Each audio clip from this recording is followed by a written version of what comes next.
you just can't stop learning, in my opinion. And you have to take it all in. And I went to ninja training last year with, Larry Kendall in that program, because I'm starting to feel that you almost got to go full circle and really focus on the relationships that we have. You're listening to the Real Estate Sessions, and I'm your host, Bill Risser. With nearly 25 years in the real estate business, I love to interview industry leaders, up-and-comers, and really anyone with a story to tell. It's the stories that led my guests to a career in the real estate world that drives me into my 9th year and nearly 400 episodes of the podcast. And now, I hope you enjoy the next journey. Hi, everybody. Welcome to episode 379 of the Real Estate Sessions podcast. As always, thank you so much for tuning in. Thank you so much for telling a friend. Today, we're going to head up north. Yep, we're going to Minnesota. Actually, the Minnesota-Wisconsin border, a little area called Stillwater, right a part of the St. Croix Valley. I'm sure you all know about it. You're going to know a lot more about it after this episode with Richard McDonough. Richard's with Sothebys International Realty. I was introduced to Richard through a mutual friend, Anthony Malafronte. A lot of you know him as well, and we're going to have a lot of fun with Richard. He has a fascinating backstory. I think you're going to enjoy this. Some things are going to be covered here that have never been covered in this podcast before. So let's get this thing started. Richard, welcome to the podcast. Well, hello, Bill. I'm happy to be on. It's going to be a lot of fun. You know, I know you through Anthony Malafronte. We'll chat about that a little bit later. And as I'm sitting here, we can see each other. And I'm in Florida, and you're in Minnesota, and you have a toque on or a beanie, whatever you want to call it. I have a beanie today. The beanie is very typical for me in the winter, although this year we've had an unseasonably warm winter, and I haven't been wearing it much. As I was telling you earlier, I've only had to shovel snow once this year. Wow. Now, when you say unseasonably warm, what is the temperature right now? Well, today it kind of cooled off. So today the temperature, and even for today, even though it's cooled off, it's warm. We're in the mid to high 30s, which normally this time of year would be more like in the 20s. And yesterday the high was 53, and the day before it was 57. I know we're going to talk about where you're located, but you're right there in the Minneapolis area, just east of it, over towards the Wisconsin border. You're way up there. You're supposed to be don't you get the wind chill factors in the minus 30s and 40s sometime? Oh, easily. Yes, easily. And the actual temperature in the wintertime can be, 20 below, or a daytime high can be 11 below zero. And that's before the wind chill. So this year, it's been so weird. January was super long with no snow and cloudy skies and fog.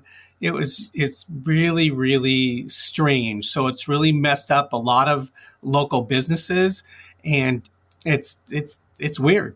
I don't know if it's global warming or what it is, but it's unseasonable. Although on the plus side, we're lucky because other coasts, Florida, the East Coast, California, they're just getting slammed. And so Madison, Wisconsin is 200 miles from here and they actually had a tornado there last night. Wow. Wow. Okay, so things are going nuts right now up in the northern plains. Yeah, we'll have to. That's amazing. Well, Richard, I love to find out, from my guests where they grew up, and I think you're in Stillwater, Minnesota, correct? Which is right on the border with Wisconsin. Is that where you were born? Were you born and raised there? Yes, I was born and raised here in Stillwater. We're on the beautiful St. Croix River, about 30 minutes outside of Minneapolis, St. Paul. And actually, I'm a fourth generation Stillwaterite. Wow. So our family has a long history here in what we call the St. Croix Valley. And I think I do a little bit of research. The St. Croix drops into the Mississippi somewhere in kind of on the border there. Am I right? Pretty close? Yes, it's about 20 miles south of here. And it's an interesting transition. You can literally see the sparkling blue waters of the St. Croix River flow into the muddy Mississippi. There's actually a demarcation line that's as clear as day. Wow. That's cool. I think a lot of us, there might be some people listening that go, really? The Mississippi's in Minnesota? I'm like, yeah, I think that's the headwaters. That's where it starts. And obviously ends up in New Orleans. Yeah, good. it sounds to me like where you live could be people commute into the city, or is it more of a place that people have second homes? How would you describe the Stillwater area, the St. Croix Valley? Well, the Stillwater area in St. Croix Valley is, I wouldn't necessarily call it a bedroom community. Okay. We're home to Andersen Windows, which is one of the foremost window manufacturers in the world. We can be a bedroom community to 3M is 20 minutes from Stillwater. Target Corporation's 30, Medtronic. So we have a lot of great corporations nearby, and then we have a lot of other very successful businesses in the Stillwater area as well. So it's truly not just what I would call a suburb, but it's a beautiful small town, and we still have that essence of being a great small town. Yeah, and I'm sure that the people that live there and like you who grew up there would love to keep that that small town feel, right? Yes, although I will say it was interesting, on a real estate side, when I got into selling real estate, here I thought I'd be selling to my friends and family. Well, a lot of my friends don't move. I have friends who have generationally, that's a tongue twister, lived in the same house. It's been handed down to different kids within the family. So a big source of my business is people moving out and moving into the area because they love what is offered here, from a sense of community, the schools, things to do. I mean, the St. Croix River, which I mentioned, it's one of the narrowest national parks in the country. It was one of the first two rivers that was designated as National Scenic Waterway. So there's a lot of protections on that river. And we're consistently part of Best Small Towns in America. Good Morning America was here last summer. We are home to the World Snow Sculpture Competition. It's just a great place to call home. Yeah, that's really cool. Growing up in San Diego and then living in Phoenix for 17 years and now being in St. Petersburg, Florida for the last 7 years, we have a lot of snowbirds, right? It's been a part of my life pretty much growing up. And Minnesota, that whole Minnesota, Wisconsin, Michigan area, they could go either way. They can go to Texas. Sometimes they go to Arizona. Sometimes they go down to Florida. And I know that we have that term called snowbirds. And look, I don't think it's a bad term. I just think it just means these are people that have two homes.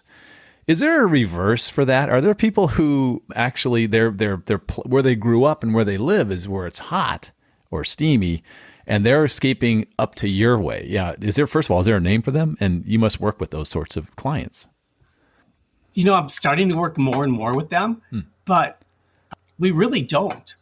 Yeah, most people are known as snowbirds for leaving, but not so much for coming here. And that might be because a lot of the folks that you're talking about are going to some of the lakes farther north from here. However, we are starting to see more and more people, and I'm actually selling homes to those people that are calling Stillwater and the St. Croix Valley their summer home. Yeah, that's great. But we don't have a name for them yet. We got to come up with that, Richard. I think that'll be great. I think that would be awesome. What we have to come up. All right, we'll talk about that later after the show. So, born and raised 30 minutes from Minneapolis. I'm just going to hope and assume that you're a fan of the Vikings and the Twins and the T-Wolves and the North Stars when they used to be there. Am I right, or did you get pulled over to that Wisconsin side of things at all? Oh no, true blue Minnesotan supporting the sport teams, which sometimes can be very, very frustrating. I've been fortunate to have attended a lot of the great competitions, or I should say games. I was at the World Series when Kirby Puckett hit the Grand Slam home run. I was also there then the following night when we won the World Series. I think I was at both World Series championships games. I was at the last game at the old Met Center for the Minnesota Vikings, when we played outside under Bud Grant and Fran Tarkington, and basically people came there with wrenches and took the place apart. And then, that's right. People were dragging seats out behind them, right? Oh yeah, we were in the process of hooking up a telephone booth to a pickup truck, and the police came by and said, "You probably don't want to take that."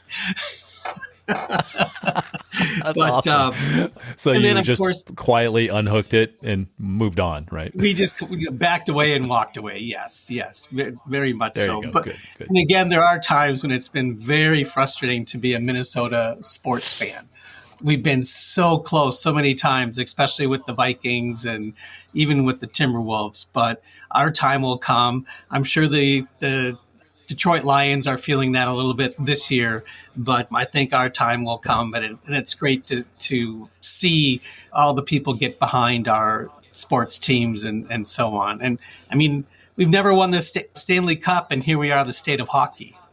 We've won That's the just amazing, right? yeah, we Yeah. it was because of Minnesotans that we won the gold medal in the Olympics, beating the Russians, but we can't seem to win the Stanley Cup. So There are a lot of people that are going to be rooting for Minnesota when they do get there. They're not like the Cowboys or the Yankees or these other teams where everybody just hates them.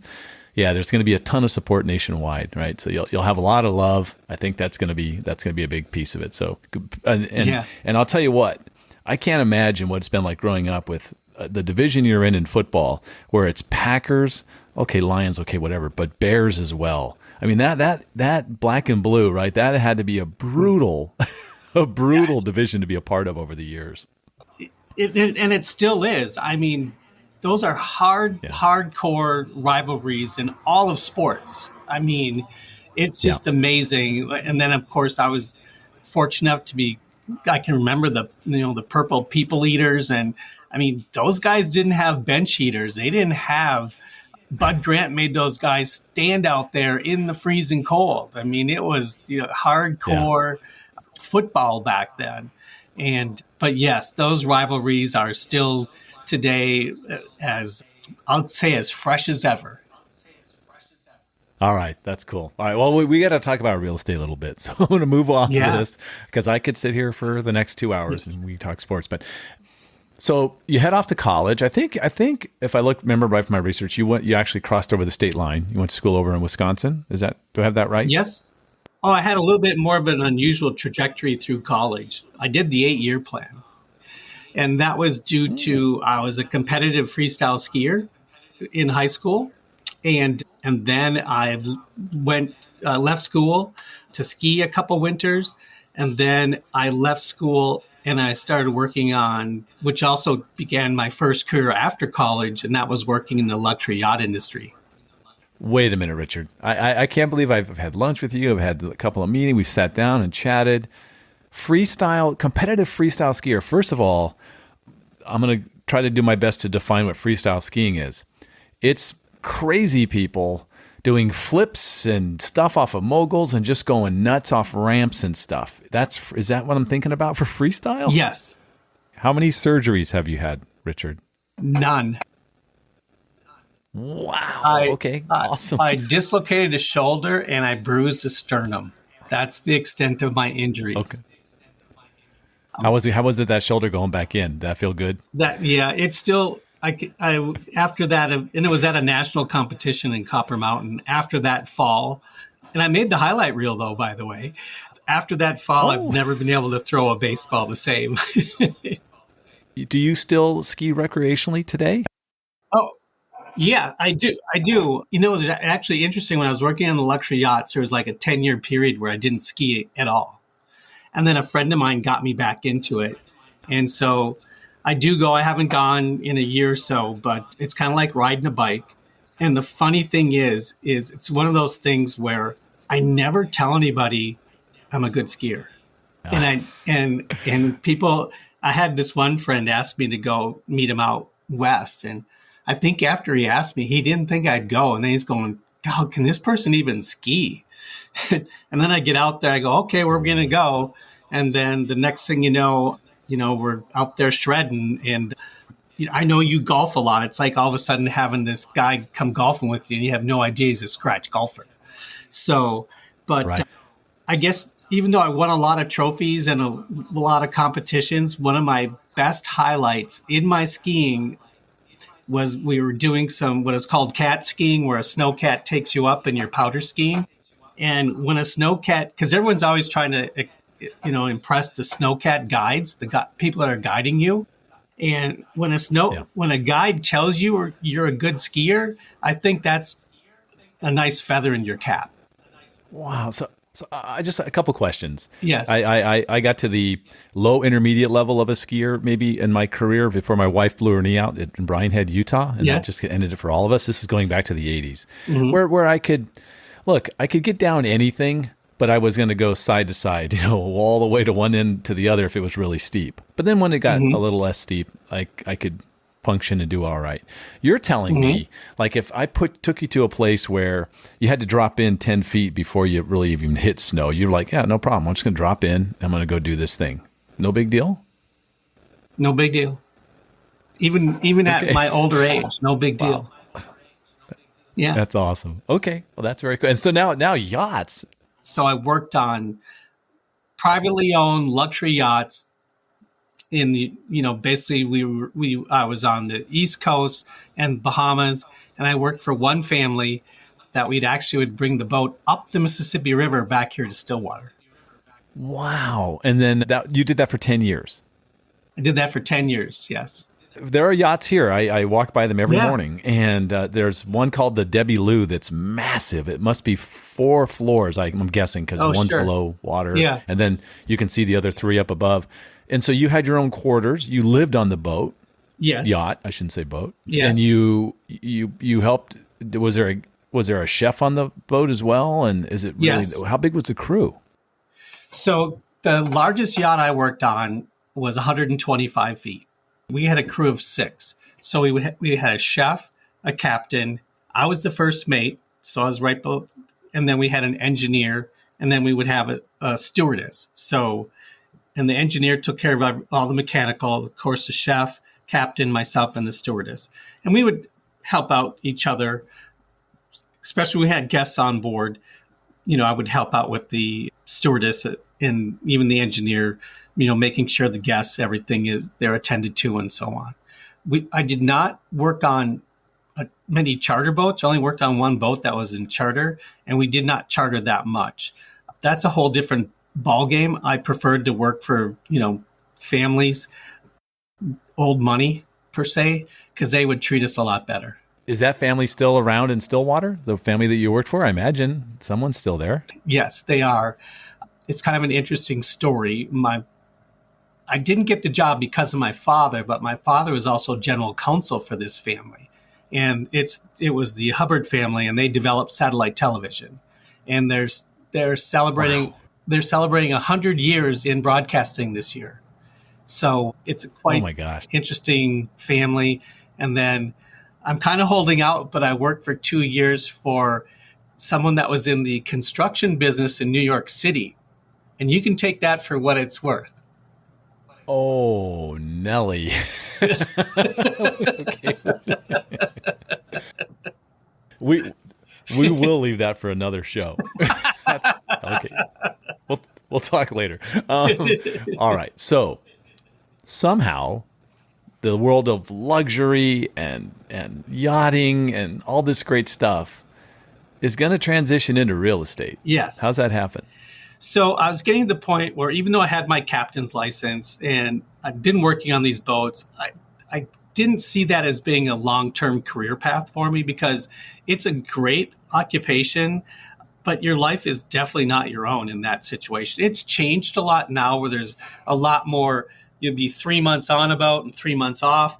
There we were full-time. We were year-round. We would get time off, but really you're at the beck and call of what the owner wants to do with the boat. So I'm back in Minnesota. I'm starting to look at homes, and I know what I want. I want a one-level home and in Stillwater, and I'm called off a sign of one property. Then I'm working with this agent, and it was kind of interesting. The only thing that was consistent was we kept seeing her listings. We didn't see the houses that I want, but we kept seeing her listings so she could get both sides of it. At the same time, I was getting interviews for jobs, and it was interesting. I'd get interview introductions from the chairman of the board of the company, right, with HR. And some of these jobs I was very, capable of doing, but I'm sure the people hiring thought, well, this is coming down from the top. he's probably going to take my job. So I would not get a call back, or I wouldn't get the job, you know. So Right. all of a sudden the light bulb kind of goes off, and I kind of said, you know, I think if this person can sell real estate and make a living at it, I think I can. And so I go and interview. At the time, there was not the big teams in the teams like we have now. We had the major brokers, and in Minnesota, the major players at that time, back in the mid 90s, was Edina Realty, which was now the first company that Berkshire Hathaway purchased, Coldwell Banker, and then of course Remax. Keller Williams, EXP, Real, none of that was on the horizon at that point. And it was interesting with my first interview, the manager goes, "Are you okay with unusual hours?" I'm kind of going, what? What's unusual? And so I go, yeah, that won't be a problem. At least here I know I'll be home every night at some point. So I get my license. I chose Edina Realty because of its history as being a family-owned company. It was started by Emma Rovick back in the 1950s, and here was a mom who wanted to make some extra money and get a piano for her family. And Wow. Edina Realty is, you know, at the time I started, there was already at, 2,500 agents and growing, and 40 offices. And Ron Peltier was the president at the time, who went on to be the chairman and president of Home Services of America. And it was a great company, and it's still a great company today. And so that was my start. And it was also interesting. We had a downtown Stillwater office and, bricks and mortar. And I still feel very strongly about that whole concept. Tell me, how were the first couple of years? I mean, it's at least you knew the area, you had a sphere, right? That helped, I'm sure. I had a sphere, yes. I had a sphere. Probably the biggest thing for me was, and our friend Anthony talks about this all the time. You got to do the work. What most agents I see don't do is they don't look at this from day one as the business. They get their real estate license. I'm a realtor, and they're all transactional in their processes. They're waiting for the phone to ring. They're waiting to see what happens next. They're not really planning so much for their future. I was fortunate in that when I dropped into the office, and we call it Cubeville or whatever you want to call it, my space was right outside the top agent within that office. She always kept the door open. I kept my door open. I listened to what she was doing. I watched what other people were doing, and I just, did the work. Even if I had nothing going on, I would show up to the office. For example, I got my Wisconsin license as well because we're right on the border. Just by happening to be in the office, this guy calls up and says, "I have 2 properties I want to look at in Wisconsin. Is there anyone that can show me these properties? Because the agents won't call me back, and I'm going to buy one of them." Oof. I got in my car and I went, sold the guy the house. He bought one of the houses. And again, to this day, I still do open houses. I still feel it's so critical to be at the office. And I feel it's very critical to keep learning every single day. I see that in you. I see that, in the conversations we've had, the times I've had a chance to sit down and have a chat. But I also know that you've definitely embraced what's new. You're not, you're talking about these older, I want to say old school things, but, face-to-face kind of in contact that a realtor has to have. But you're heavily involved when websites and social media and that sort of stuff came around. My guess is you were right there going, this is going to be important. I need to figure this out. Yes. And it was interesting. I kind of fell into it, Bill. And how I fell into it, I'd gone through a divorce. And the divorce I went through, we were a husband and wife team. And, I was freaking out at first of what's that going to do to our image that I'm getting a divorce and it's no longer Richard and Kelly McDonough, but now it's Richard McDonough again as a real estate agent. And there was a time at that first year that I kind of checked out, but then everyone was at the rah-rah meeting, and it was the first time in whatever years that I hadn't been to the, top producing agent award. That, as you know, most of us agents are very competitive as well. And my background is being competitive. Edina Realty is known for having great speakers, and they had this guy by the name of Chris Smith there. And at the time, this is when Chris Smith and Curator had started, and I called them up, and I was talking to their salesperson, and he was interviewing me as much as I was interviewing him. And it was one of those situations where I couldn't afford not to do it, and I dove right in. And I would say Curator was one of the first true innovators in that whole idea of having a stunning website combined with an awesome social media presence. And my business went from $79,000 that year, and I think this is 2009. And I'm not a big one for bragging with numbers, but I just want to illustrate the power of social media and technology. Went from 79,000 to the following year of 485,000 in GCI as a solo agent.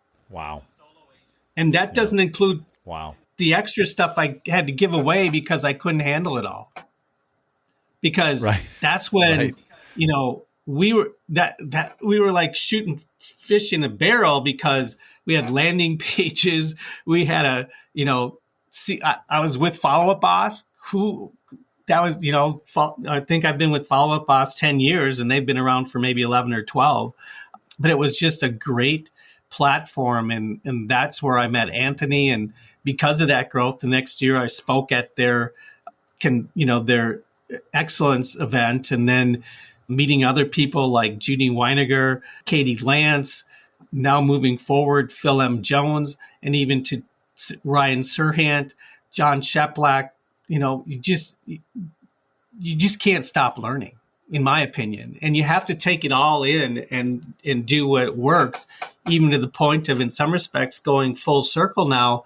And I went to ninja training last year with, Larry Kendall in that program, because I'm starting to feel that you almost got to go full circle and really focus on the relationships that we have, because there's a lot of noise out there with all the social media aspect of it, and you forget to make those calls and those connections. Yeah. I like, these communities you talk about, they're really, I don't think they're understood enough or used enough by a lot of agents, right? Like the information that you get from that Curator group, and sometimes Curator group is slightly different than some of the people in the Follow Up Boss, or slightly different than the Phil M. or whatever it is. I think those are, you're like that, really like a shining example of why being connected there is going to help your business. Absolutely.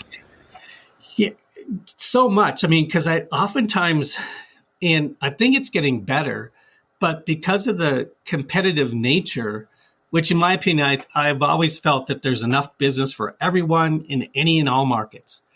But because of that competitive nature, oftentimes we don't share enough within our own sphere. And when I say sphere, I'm talking about my peers as agents and companies within the marketplace that we work in. If we just shared more and helped each other more, it would make it that much easier.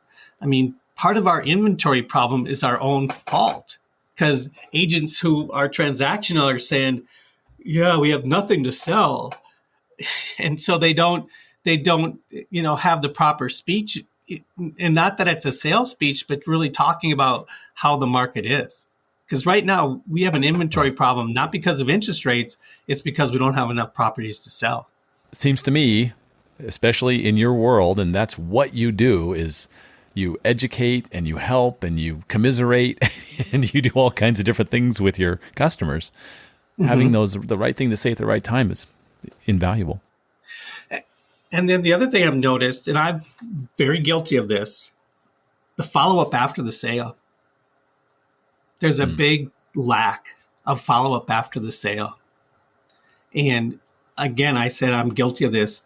So I think I'd be retired now if I would have just done a little bit better job of it, of following up with all. I mean, don't get me wrong, I love I love selling real estate and I love working. So I don't know if I would retire. And I think my wife would be crazy if I was home every day, all day.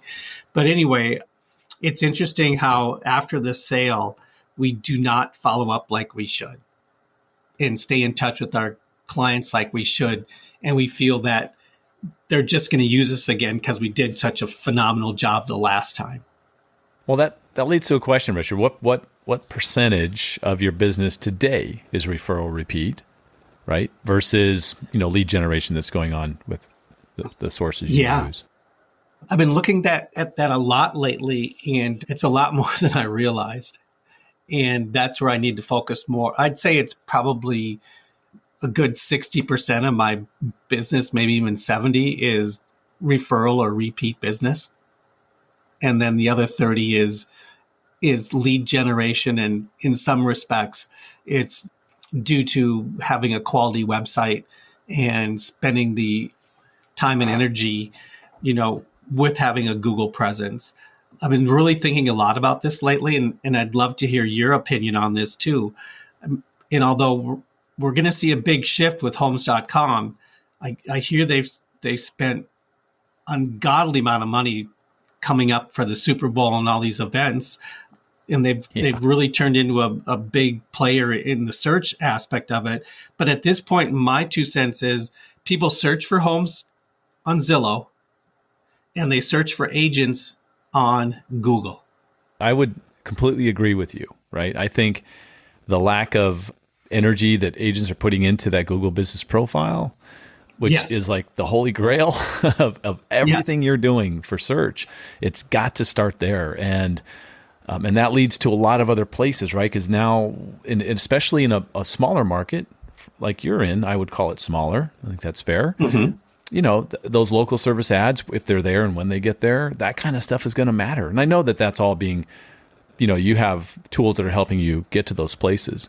But I just don't understand why on a Google post feed, that's not flowing with content about the business, right? Like everything you put online anywhere about the business, it better be in that Google business profile because that's what Google's going to use. It's part of that algorithm to make sure, wow, all these people are leaving these reviews about real estate and he's posting about real estate and it's all about Stillwater. And here comes all that love, right? It's the answer.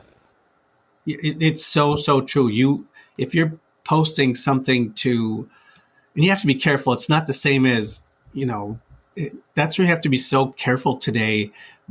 And I think really think about what you're posting from a content standpoint, because it's interesting with our business, our industry, we've really created a lot of noise for ourselves with the selling of being on social media. I mean, you have to do this, you have to do that, the omnipresence, all that. And then it's like, okay, sign up for our free template and we'll give you all these templates for what you should post and so on. But at the end of the day, it needs to be real and it needs to be informative. And so, because it's amazing, we talk in our jargon and a lot of times people don't know what the hell we're talking about. Don't know what, so true. Yeah. Because one of the biggest things right now in our market, it's that coming soon listing. It'll show up on MLS, but what does it mean? And why can't I go see it right now? So a little education with that aspect of it. But it's interesting to see what is going on in the marketplace right now, and especially with some of the big teams and some of that aspect as well. You've never had a team. It's never been a part of what you wanted to do. It seems like you're very comfortable being Richard. Well, no, actually, I've gone full circle, Bill. I left McDonough Realty in 2018, and I started my own brokerage. That's right. And I started my own brokerage. It was called RM Realty, and it was more from a standpoint of, yes, that's my initials, but we kind of used the tagline room.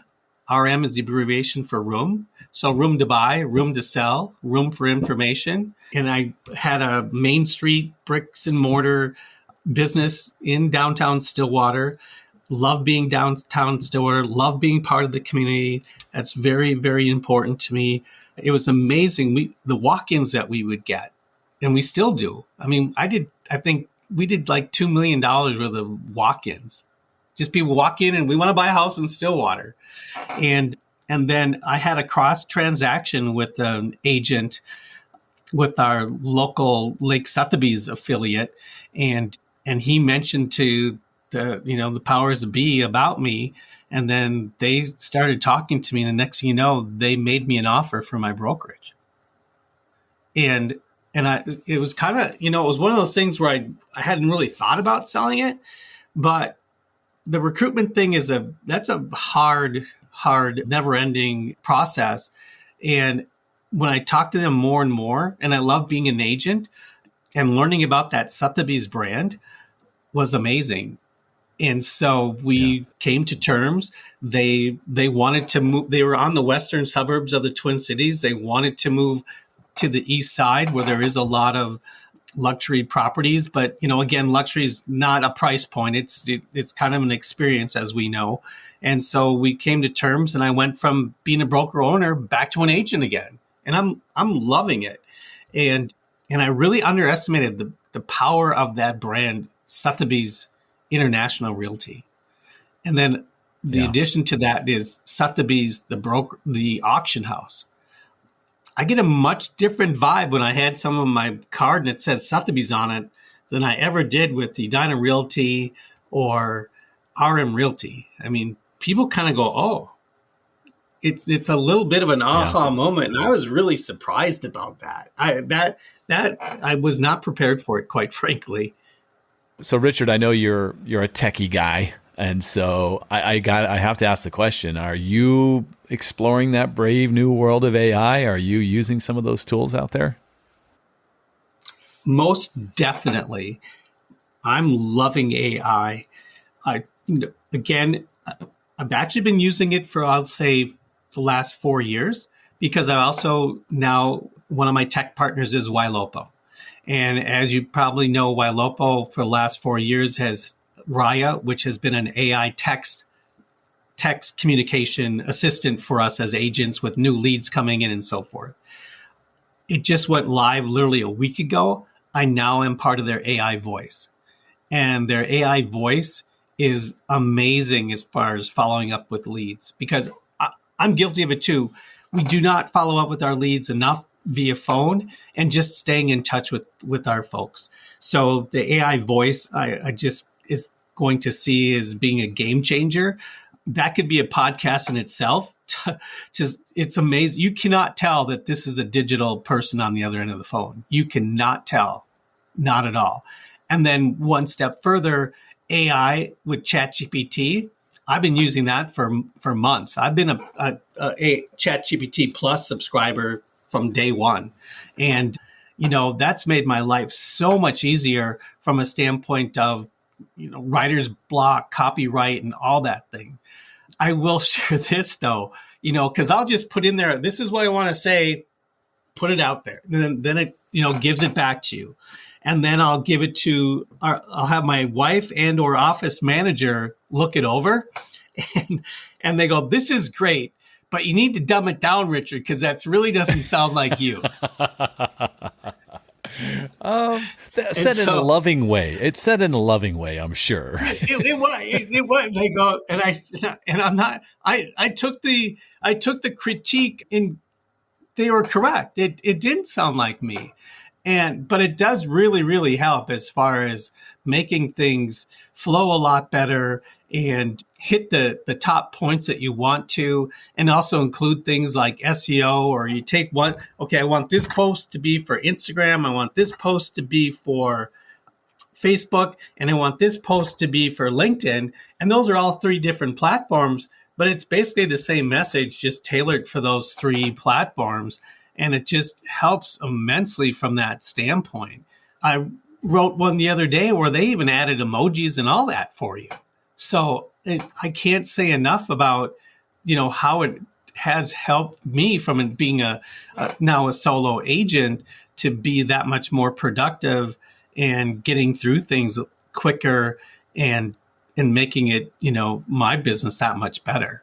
I've heard lately some people talk about using AI on your MLS. Like imagine, because you're allowed to pull some data from the MLS, right? You can pull Yes. data, and you can take that data and you could create a prompt that says, look at this data and give me a report or give me a graph or give me a chart. And you're reaching those levels now. Because now it's only looking at data that's true and accurate. Well, it's true and accurate as everyone's input the data, right? But it was very interesting. I thought, oh my, because I use AI on my podcast, but it's just listening to the episode, doing a transcript and pulling out quotes and doing all this stuff. Because when you use ChatGPT in the real world, and you know this, you've got to double check it a little bit, make sure it's not saying something weird. Right. But imagine the MLS data and you using it as a tool. I haven't gone down that road yet because basically with ChatGPT plus, it's dated back to 2022, 2023. So I don't know. And so it's current in that regard. I'm not sure how current it is from a standpoint of up to the minute data, but I'm thinking if you do put that data in there, yes, you should be able to do that. Canva is one of the graphic software companies. I think you can take Canva and AI with this data and put it together. I love data, and I think that's, again, where we can help our clients.